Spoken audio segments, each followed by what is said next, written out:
Assalamualaikum warahmatullahi taala wabarakatuh. Pada video yang lepas kita dah dengar cerita tentang Perang Mu'tah. Banyak perkara yang telah disebutkan dalam video itu. Bagi anda yang belum lihat video ini, boleh klik pada link video di atas. InsyaAllah pada video kali ini saya akan kongsikan kisah pembukaan kota Mekah atau nama lainnya adalah Fathul Mekah. Jom kita ambil tahu bersama-sama.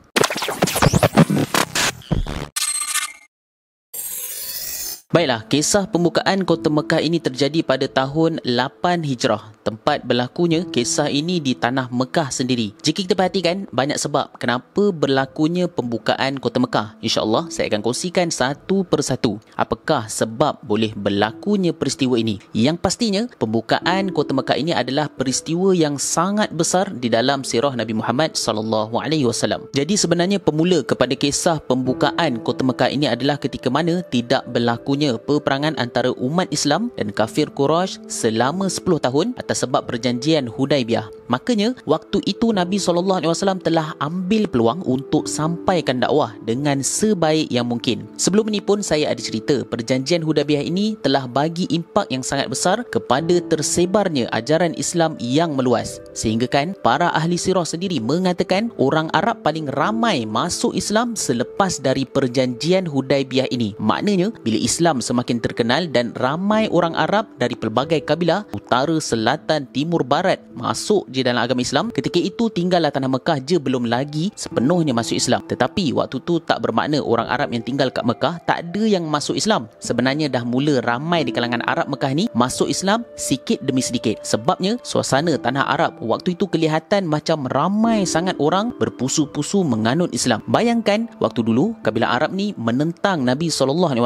Tetapi bila perjanjian Hudaibiyah berlaku, yang benci menjadi sayang kepada agama Islam. Dan kalau kita teliti balik, antara punca orang Mekah ni mula nak kenal Islam dan masuk Islam adalah sebabnya di kalangan pahlawan Quraisy Mekah juga ramai yang mula masuk Islam. Sebagai contoh, Khalid Al-Walid dan Amr bin As. Boleh dikatakan dua orang pahlawan Quraisy ni je masuk Islam dah menunjukkan kabilah Quraisy kat Mekah dah mula rapuh. Baiklah, sebelum ini saya ada kongsikan dalam perjanjian Hudaibiyah ini orang Islam boleh tunaikan umrah pada tahun selepas dari perjanjian. Jadinya bila tahun umat Islam ni pergi umrah, secara automatik kafir Quraisy kena keluar dari kota Mekah dan naik ke pergunungan di kawasan Mekah atas sebab tak nak kacau umat Islam menunaikan umrah. Jadinya bila diorang ni naik atas bukit tengok umat Islam ramai datang berumrah, dari jauh mereka ni dengarlah lafaz talbiyah, tahlil dan takbir. Waktu itu mulalah di kalangan Arab Quraisy yang kafir ni tersentuh hati lihat kesatuan umat Islam di bawah pimpinan Nabi SAW. Jadi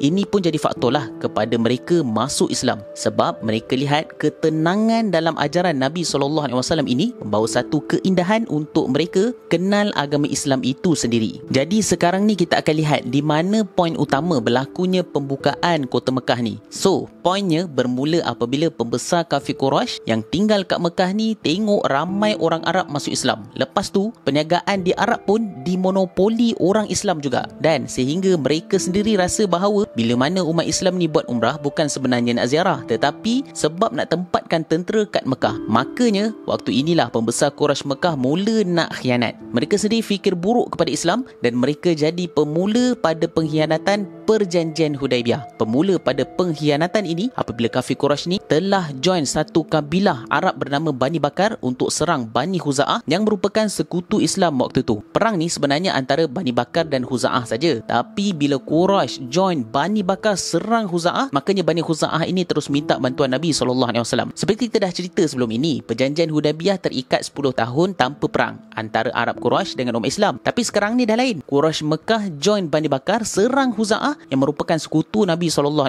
Atas sebab serangan ini, maka secara automatik perjanjian Hudaibiyah ini terbatal atas pengkhianatan Quraisy Mekah. Maka waktu itu tanpa lengah lagi Nabi SAW kumpulkan bala tentera Islam seramai 10,000 orang untuk melawan Quraisy Mekah. Bala tentera Islam ini antara yang terbesar yang ada di Arab waktu itu. Tak pernah ada bala tentera yang besar itu datang nak melawan kafir Quraisy Mekah. Macam biasa, bila kafir Quraisy Mekah tahu je bilangan tentera Islam 10,000 orang, jadinya waktu tu ramailah dah mula serah diri dan berfikir elok tak payah melawan. Sebab tentera Islam kali ini sangat besar bilangannya. Sebenarnya, ini adalah taktikal Nabi SAW untuk menakutkan kafir Quraisy. Bila bilangan tentera Islam besar, pasti waktu tu ramailah orang Arab Quraisy ni tak nak melawan. Jadinya dapatlah juga hindar dari berlaku pertumpahan darah di kota Mekah. Maka bergeraklah tentera Islam ini dan mereka telah berkhemah di sekeliling kota Mekah. Waktu itulah ada di kalangan pembesar Quraisy yang serah diri dan masuk Islam. Antaranya pakcik Nabi SAW